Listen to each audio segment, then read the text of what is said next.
The world you inhabit is a stage, meticulously designed. You believe you see the players, the script, the unfolding drama. But what if the greatest spectacle isn't on the stage at all, but hidden beneath it? What if the very foundations of your understanding are built upon a deliberate omission? Some knowledge is not merely forgotten or undiscovered, it is actively, ruthlessly guarded, not by an enemy you can see, but by an unseen force that shapes your every thought and action. It's the whisper behind the roar, the silence that precedes the storm, and it's kept from you for a reason so profound it could unravel your perception of power itself. Every day you witness the relentless march of conflict, in boardrooms, in relationships, in the endless scroll of information. A pervasive struggle for dominance, for validation, for a fleeting sense of victory. The common approach to these battles is reactive, predictable, and profoundly emotional. We are taught to confront, to argue, to outmaneuver by sheer force or clever retort. When faced with adversity, the instinct is to push back, to defend, to engage in the very drama that saps our energy and blinds our judgment. This is the conventional weakness, the predictable response that renders most individuals unwitting participants in a game where the rules are set by unseen hands. They become victims of circumstances, tossed by the currents of external events, constantly fighting fires they never truly understood how to prevent. You crave the red pill, the hidden truth that promises to unlock a deeper understanding of the world. You suspect a shadowy elite orchestrates events, wielding a secret code source of reality, a potent flaw in human psychology that, if known by all, would shatter the social order. Perhaps you believe there's an immoral secret to success, a hidden trick that the wealthy and powerful exploit, while you are distracted by virtues like honesty and hard work. This insidious belief that they are actively hiding this knowledge from you, to maintain control, to preserve their advantage, is a powerful lure, a tantalizing whisper that resonates with a deep-seated suspicion. It promises initiation into a clandestine world, where you might finally see how things really work. Yet this fixation on an external conspiracy, this search for an opponent who actively conceals truth, is itself a distraction. It is a brilliant deception, leading you to look outward when the true battleground lies within. Sun Tzu, the venerable master of strategy, unveils a path far superior, one that transcends the melodrama of visible conflict. His philosophy is not about discovering an external secret that has been withheld by a cabal of power brokers, but about mastering an internal truth that is obscured by our own nature. He declared, "The supreme art of war is to subdue the enemy without fighting." This single principle, deceptively simple in its phrasing, is Sun Tzu's most guarded wisdom, not because it is complex, but because it challenges everything your reactive mind, your societal conditioning, and your fiercely protective ego hold dear. It is a secret kept from you, not by an external oppressor, but by the very architecture of your being. The conventional path dictates that to overcome an obstacle, you must engage it directly. If someone challenges you, you respond. If an injustice occurs, you fight. If competition arises, you contend. This is the common narrative, reinforced by millennia of stories, myths, and social conditioning. We are wired to see conflict as a test, a necessary crucible through which strength is proven and victory is earned. But this incessant engagement in overt conflict is precisely where the conventional mind becomes vulnerable. It expends precious energy, diverts focus from true objectives, and most critically, makes its intentions and weaknesses transparent to any discerning observer.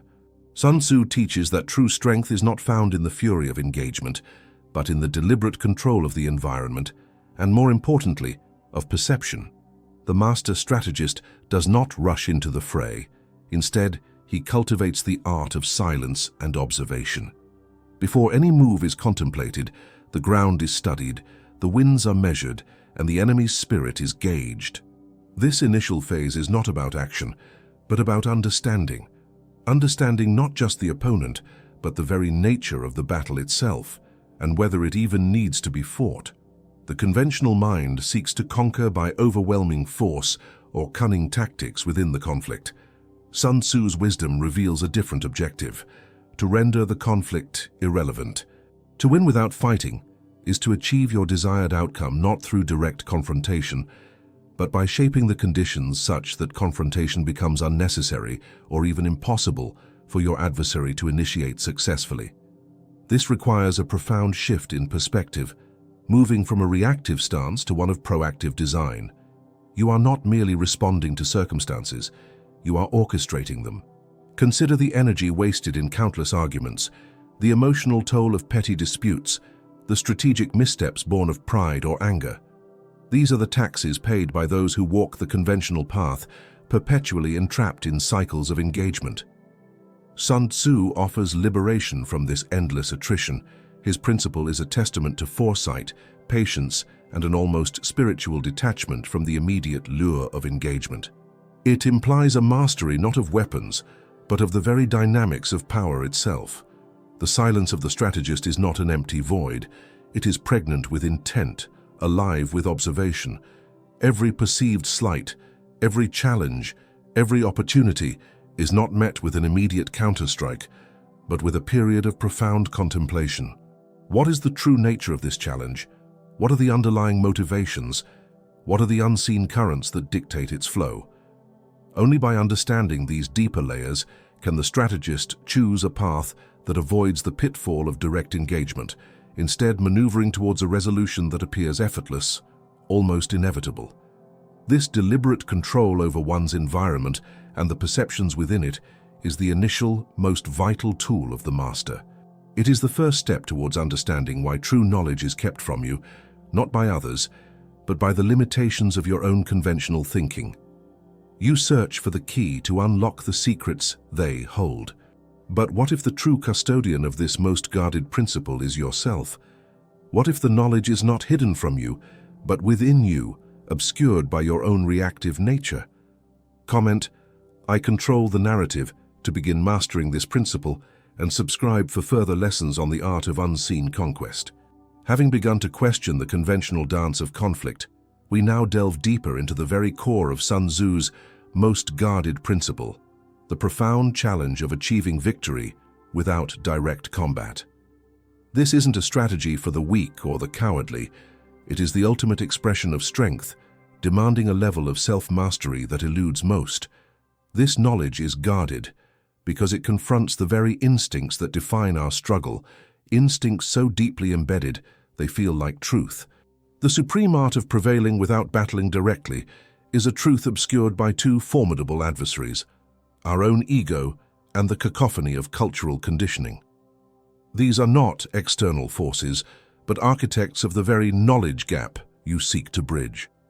Firstly, let us examine the formidable fortress of the ego, the internal adversary. Our ego craves confrontation. It thrives on validation, on the visible defeat of an opponent, on the dramatic narrative of struggle and triumph. It yearns to prove itself right, to assert its dominance, to experience the visceral satisfaction of a hard-won victory. The idea of securing success without the spectacle of a fight, a silent, invisible triumph, is anathema to its very existence. The ego interprets such a victory not as masterful but as hollow, lacking the grand narrative it so desperately seeks. It actively suppresses this profound wisdom, preferring a glorious, dramatic defeat to the quiet, almost imperceptible unfolding of an unchallenged win. It whispers seductive lies. You must stand your ground, prove your worth, show them who's boss. These are the internal commands that blind us to the path of least resistance, urging us towards the very battles that diminish our true power.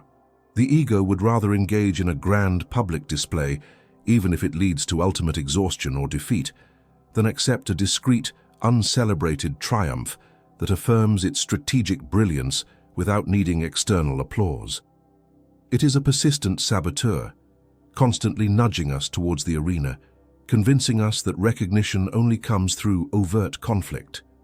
Secondly, consider the pervasive influence of culture, the external static. Society, in its myriad forms, celebrates the struggle. From ancient epics to modern blockbusters, from news headlines to personal anecdotes, stories are predominantly woven around conflict and its dramatic resolution. We are indoctrinated into a worldview where heroes overcome villains through direct engagement, where rights are fought for and beliefs are defended with passionate intensity. The strategic inaction, the judicious avoidance of conflict, the silent, invisible victory. These are often misinterpreted as passivity, weakness, or even cowardice. Culture, through its endless narratives, effectively guards this truth from us because it lacks spectacle. It doesn't make for compelling television or stirring speeches. The quiet dissolution of a problem, the preemptive shaping of circumstances, the subtle redirection of energy, these are not visually dramatic. The prevailing cultural narrative often makes us believe that if we are not actively fighting, we are not truly living or achieving. This societal drumbeat drowns out the subtle melody of strategic tranquility, pushing us into the very engagements Sun Tzu advises us to circumvent. We are conditioned to admire the warrior, not the architect who renders war obsolete. Sun Tzu, however, offers a liberating perspective. All warfare is based on deception. This principle, when applied to victory without fighting, transcends mere trickery. It becomes the art of shaping perception, not just of your adversary, but of the very nature of the conflict itself. How do your actions, or critically your inactions, create a false perception in the enemy, whether that enemy is a competitor, a difficult situation, or even a self-defeating mindset? The master doesn't lie. He presents a reality that makes the desired outcome the most logical or only conclusion. By appearing weak when strong or inactive when profoundly engaged in shaping the environment, you control the narrative before a single blow is struck. This deception isn't about malice, it's about efficiency, about expending minimal energy for maximum impact. Another profound principle crucial to this invisible war is formlessness. Be subtle to the point of formlessness. Be mysterious to the point of soundlessness. When you adopt formlessness, you become an enigma. An adversary cannot strike what they cannot define. If you refuse to manifest as an obvious opponent, if your intentions are veiled, your movements unpredictable, then how can they engage you in a fight? This isn't about hiding, it's about strategic ambiguity. By becoming less readable, less predictable, you deny your opponent the very target they need to initiate conflict. This principle extends beyond physical presence. It applies to your responses, your emotional reactions, your public posture. When you don't rise to the bait, when you don't meet aggression with equal aggression, you become an ungraspable force, a strategist who exists outside the conventional rules of engagement. Your lack of a defined form within the conflict prevents it from fully materializing. Finally, the principle of knowledge: know the enemy and know yourself. In 100 battles, you will never be in peril. This is paramount for victory without fighting. Understanding the enemy here extends beyond a person or group. It means understanding the nature of the conflict, its root causes, the vulnerabilities and aspirations of all involved, and critically, your own psychological triggers. What fuels the potential confrontation? What are the underlying fears, desires, or weaknesses of your adversary? By understanding these, you can address the core issue before it escalates to an open battle. Moreover, knowing yourself means recognizing your ego's impulses, your cultural conditioning, and your own patterns of reaction. This self-awareness allows you to override the default settings that push you into unnecessary engagements. It is the wisdom to step back, observe, and gain true clarity on the situation before committing to any action. By mastering self-knowledge, you conquer the internal adversaries that obscure the path to effortless triumph. The application of these principles in practical terms demonstrates the profound superiority of strategy over brute force or reactive engagement. Consider a scenario where a competitor attempts to draw you into a price war. The conventional response, fueled by ego and cultural notions of fighting back, would be to lower your prices, engage in aggressive marketing, and directly confront them. This drains resources for both parties. The strategist, employing victory without fighting, would instead observe the competitor's vulnerabilities, perhaps their quality control, their customer service, or their long-term financial stability. Instead of lowering prices, the strategist might subtly enhance their own product quality, improve customer experience, or invest in a unique value proposition that makes the price comparison irrelevant. This is deception, not a lie, but a redirection of focus. It is formlessness, not engaging on the competitor's terms. And it is knowledge, understanding what truly matters to the market and where the competitor is weak. The battle never happens on the competitor's chosen ground. The competitor exhausts themselves fighting a ghost, while the strategist fortifies their own position, achieving victory by rendering the initial challenge obsolete. Another example, imagine a difficult personal relationship fraught with potential for arguments. The ego demands confrontation, a telling off or a heated debate to prove a point. The culture often validates this, portraying such clashes as signs of passion or honesty. The strategist, however, would step back. Through knowledge, they would assess the root cause of the tension. Perhaps insecurity, a misunderstanding, or a fundamental difference in communication styles. Instead of engaging in the anticipated argument, thus giving form to the conflict, the strategist might subtly shift their communication, offer unexpected empathy, or simply remove themselves from the immediate trigger point, allowing the intensity to dissipate. This is winning without fighting, diffusing the bomb before it detonates, not by wrestling with the bomber, but by understanding the mechanism and rendering it harmless. These are not acts of passivity, but of profound active intelligence. They are strategies that conserve your energy, preserve your clarity of mind, and render you unpredictably dangerous to any who seek to draw you into their own game. The knowledge that is kept from you is the realization that the greatest power lies not in winning a fight, but in making the fight utterly irrelevant. Having unmasked the true gatekeepers of Sun Tzu's wisdom, the ego and cultural conditioning, we now turn our attention to the theater of operations, the psychological battlefield. This is not a landscape of hills and rivers, but one of perceptions, emotions, and intentions. To achieve victory without combat, one must first become the undisputed sovereign of this internal and external terrain. The principles of invisible warfare are worthless without a mind forged to wield them. The genesis of all strategy lies in a profound internal conquest. The most formidable adversary you will ever face is not a business competitor, a political rival, or a social antagonist. It is the tumult within your own mind. The first and most critical triumph is always over oneself. Sun Tzu's teachings are built upon a foundation of unshakable composure. The strategist must master the volatile currents of human emotion, rage, pride, impatience, fear, that so often cloud judgment and compel reactive, self-defeating actions. To engage with the world from a state of emotional turmoil is to cede control, to become a puppet dancing to strings pulled by circumstance. Consider the surge of anger at a perceived insult, the intoxicating rush of pride following a minor success, or the gnawing impatience when events do not unfold according to plan.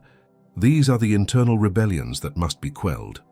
They are the Trojan horses that allow external forces to breach your mental defenses.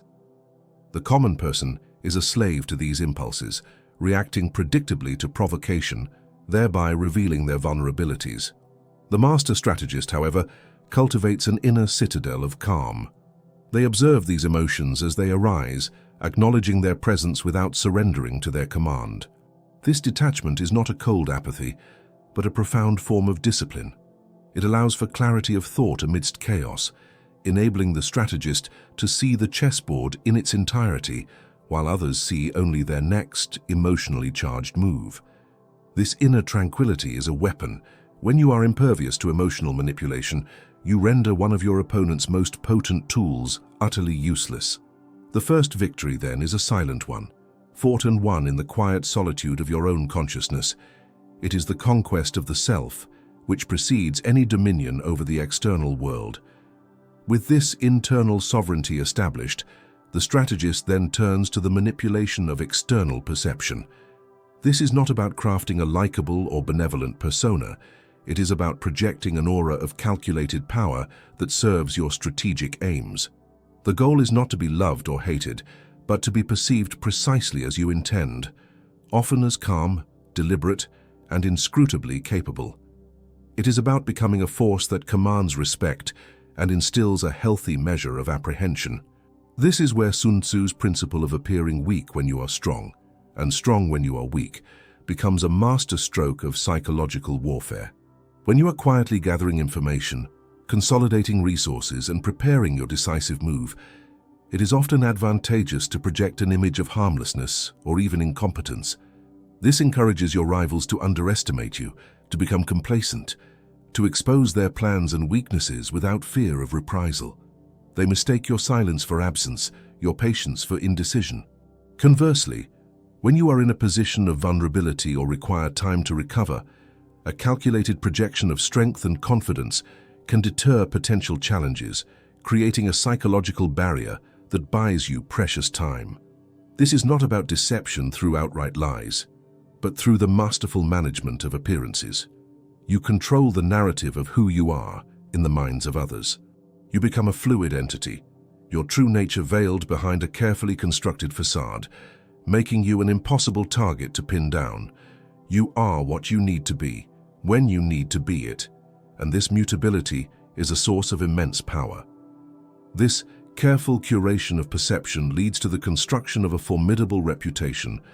Every action, every word, and most powerfully, every deliberate inaction is a brick in the edifice of your renown. Your reputation is not merely a collection of past deeds. It is a living, breathing entity, a psychological vanguard that enters a room before you do. It shapes interactions before they begin, preemptively influencing the thoughts and behaviors of those you encounter. Think of your reputation as a shadow, an intangible extension of your will that exerts influence without your physical presence. When you cultivate a reputation for unshakable calm, others will hesitate to use emotional tactics against you. When you are known for your strategic patience, they will grow anxious in your silence, often making mistakes in their haste to elicit a reaction. When your history is one of achieving objectives with minimal apparent effort, the hallmark of winning without fighting, a legend begins to form. People will attribute to you a level of foresight and capability that borders on the mythic. This reputation becomes a powerful deterrent. Potential conflicts dissolve before they can materialize because adversaries conclude that a direct confrontation with you is an unwinnable proposition. They are defeated not by any action you take, but by the story you have allowed to be told about you. This mastery of the psychological battlefield is a subtle, ongoing process.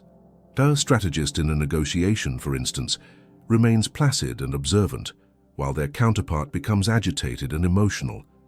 This contrast alone shifts the balance of power. The strategist's calm is unnerving. It suggests a hidden advantage, an unseen knowledge. The emotional party, in their desperate attempt to gain control, reveals their desires, their fears, and their breaking points. The strategist concedes nothing, yet gains everything: information, psychological dominance, and control over the negotiation's tempo. They are winning, not by arguing more forcefully, but by being the immovable center around which the chaos of the other party revolves. Ultimately, dominion over this terrain means understanding that battles are won and lost in the mind long before they are ever declared on any physical field. By conquering your own emotional impulses, you disarm your opponents. By shaping how you are perceived, you control the terms of engagement. And by building a reputation for effortless mastery, you create a world where fewer and fewer people dare to challenge you in the first place. You are not just playing the game, you are designing the board, writing the rules, and shaping the perceptions of every other player. This is the essence of true strategic power, the ability to achieve your aims, not through the clash of swords, but through the silent, inexorable pressure of a superior mind. You have learned to observe the world from a state of inner tranquility, to perceive the hidden currents of conflict, and to mold the perceptions of others like a sculptor shapes clay. Now, before we unveil the final act of the master strategist, the method of consolidating victory, ensure you are subscribed. The ultimate wisdom is not for the transient seeker, but for the dedicated student of power. The culmination of this knowledge is reserved for those who commit to the path. The climax of Sun Tzu's philosophy is not a dramatic, thunderous confrontation, but a moment of exquisite precision known as the decisive stroke. This is the culmination of all your patient observation, your psychological conditioning, and your strategic positioning. It is not an attack in the conventional sense, a brute force assault born of anger or aggression.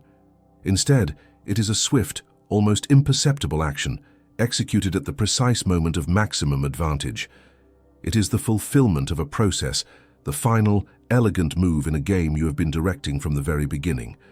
This moment arrives when your adversary, through their own predictability, impatience, or emotional reactions, has become most vulnerable. Lured by your apparent passivity, overextended by their own aggression, or confused by your formlessness, they inevitably create an opening. It is this moment of critical imbalance that the strategist awaits with serene patience. Sun Tzu captured this idea with a powerful analogy. The quality of the decision is like the well-timed swoop of a falcon, which enables it to strike and destroy its victim.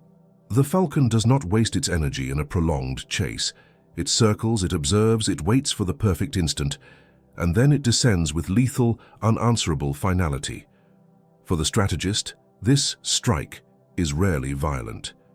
It may be a single, quiet word in a crucial meeting that reframes the entire debate. It could be the release of a piece of information at the perfect time to render a competitor's strategy obsolete. It might be a calculated act of generosity that shatters an opponent's resolve and turns them into an ally. The victim in this analogy is not a person, but the conflict itself. The decisive stroke does not aim to annihilate the opponent, but to annihilate the potential for continued struggle. It is a move so definitive and well-timed that it makes any further resistance futile and illogical. It is the gentle push that topples the dominoes you have so carefully arranged. Following this stroke comes the most misunderstood phase of strategic action, the consolidation and the aftermath. The conventional victor celebrates. They gloat, they boast, they display the spoils of their triumph. This behavior, driven by ego, is a profound strategic error.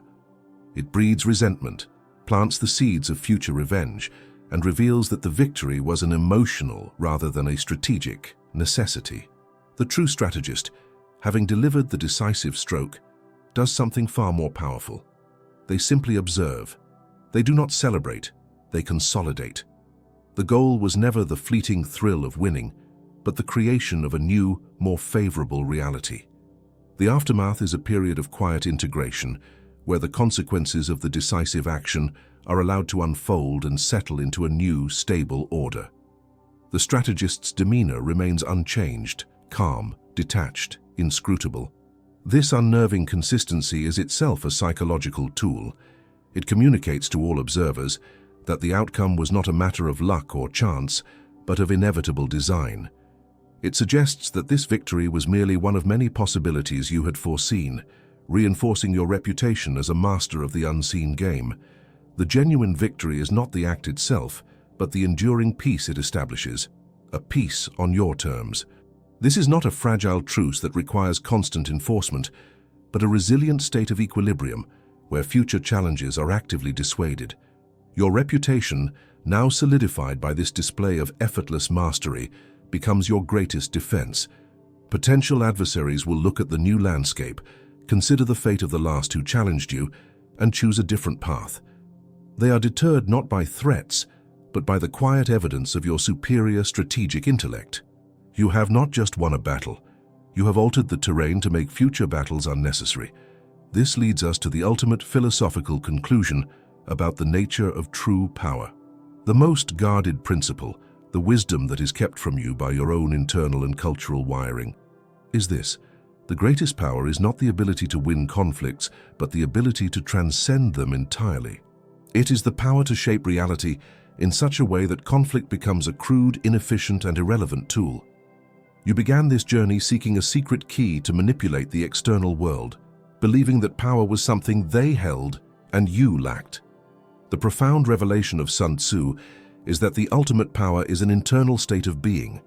It is the liberation from the compulsive need to react, to prove, to engage. It is the discovery that by conquering yourself, you become unconquerable. The throne that everyone desires is the one that must be defended day and night with force and intrigue. But the throne of the master strategist is different. It is a seat of power that nobody dares to approach, not because it is surrounded by guards and weapons, but because its occupant emanates an aura of such profound composure and foresight that any challenge seems absurdly primitive. The fight is over before it could ever be conceived. The knowledge was kept from you, not by a global conspiracy, but because it demands the one thing most people are unwilling to sacrifice: their ego. It requires you to abandon the intoxicating drama of the fight for the quiet, enduring peace of a victory already won. Once you understand that the greatest demonstration of strength is not entering the fray, but being the reason the fray becomes unnecessary, you cease to play the game everyone else is playing. You begin instead to design your own reality, a reality built not on struggle but on the serene and unshakable foundations of supreme strategic wisdom.